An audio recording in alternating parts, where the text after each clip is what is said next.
खास मेहमान इस वक्त हमारे साथ जुड़ गए हैं। जल्दी से उनका परिचय आपसे करवा देती हूं। BJP spokesperson Anila Singh ji इस वक्त हमारे साथ मौजूद हैं। कांग्रेस लीडर हैं सैफ खान जी हमारे साथ जुड़ गए हैं। साथ ही सुधीर पवार जी भी मौजूद हैं, समाजवादी पार्टी नेता। और मेरे दो सहयोगी राजीव रंजन नोएडा से हमारे साथ मौजूद हैं, प्रभाकर मिश्रा नई दिल्ली से हमारे साथ जुड़ गए हैं।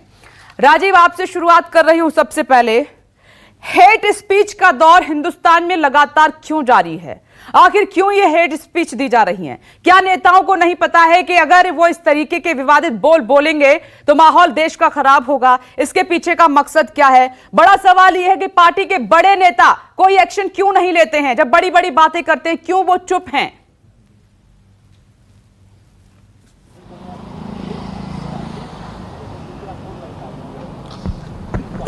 देखिए विपनेश, ये हेट स्पीच का जो दौर है ये हर वक्त में रहता है। दरअसल क्या है, ये वो शॉर्टकट है जिससे कि नेता आजकल ग्राउंड पर काम करने के बजाय इस तरह के बयानों से वो ज़्यादा चर्चा में आते हैं और ज़्यादा विवादों में आते हैं। नेता का कहना, वो कहते हैं ना कि नेता बनने के लिए चर्चा पर्चा खर्चा होते रहना चाहिए, तो इससे चर्चा में बहुत जल्दी आ जाते हैं। एक दौर था जब लोग सेवा करके या समाज के लोगों से जुड़ करके और उनसे ज़मीन पर काम करके फिर उनका नेतृत्व करते थे, उनके प्रतिनिधि बनते थे।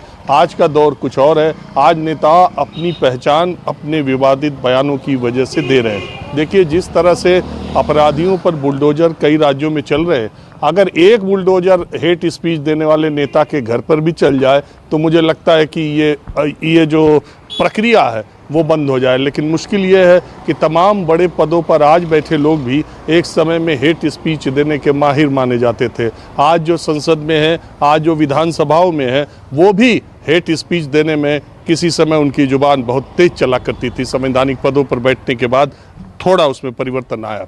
तो बात यही है कि अगर ऊपर से ये नीचे तक नहीं जाएगा, जब तक कड़ी कार्रवाई नहीं होगी, जब तक बड़े लोग इसमें आगे आकर के ऐसे लोगों को दंडित नहीं करेंगे, अगर भारतीय जनता पार्टी का कोई नेता इस तरह का बयान देता है तो दुनिया की सबसे बड़ी पार्टी और अनुशासित पार्टी होने का दावा करने वाली बीजेपी अगर एक दो लोगों के खिलाफ अनुशासनात्मक कार्रवाई कर दे तो फिर मुझे लगता है कि भारतीय जनता पार्टी में आज के दौर में दोबारा किसी को हिम्मत नहीं पड़ेगी।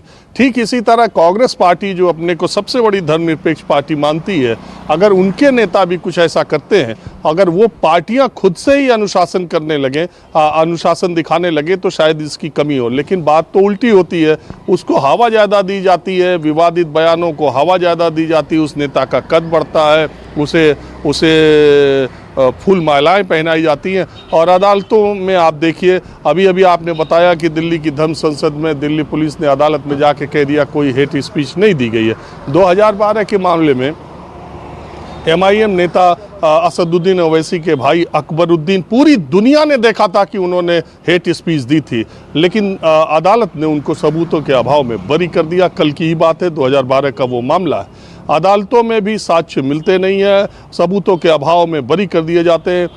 ऐसे लोगों को जब तक दंडात्मक कार्रवाई नहीं होगी, देखिए दंड के जो सिद्धांत राजनीति शास्त्र में बताए जाते हैं उसमें एक दंडात्मक कार्रवाई अगर आप करेंगे तभी आप उस तरह के अपराध को रोक पाएंगे। और दूसरा, अगर उसको बढ़ावा देंगे तो समाज में ऐसा संदेश जाता है कि नेतागिरी करने में एक ज़माना था। आज के 10-15 साल पहले विपनेश में आपको बताऊं कि नेता विवादित बयान देते थे। उन दिनों तो ये सोशल मीडिया पर, आजकल तो सोशल मीडिया पर आप क्लिपिंग भेज देते हैं और व्हाट्सएप के जरिए चल जाता है।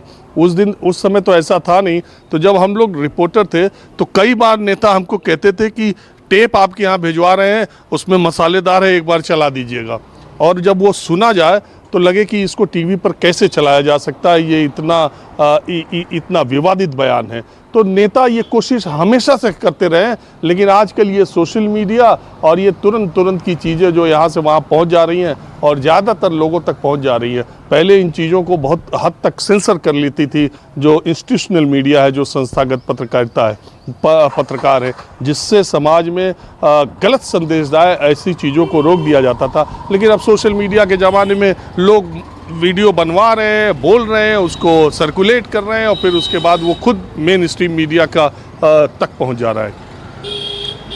राजीव, आप सही कह रहे हैं कि शॉर्टकट है खुद को चमकाने का, सियासत करने का, लेकिन ये बहुत गलत और गंदा तरीका है। इससे माहौल देश का खराब हो रहा है और ऐसे ही नेता बरी होते रहे, आजाद होते रहे तो उनको तो और बल मिलेगा।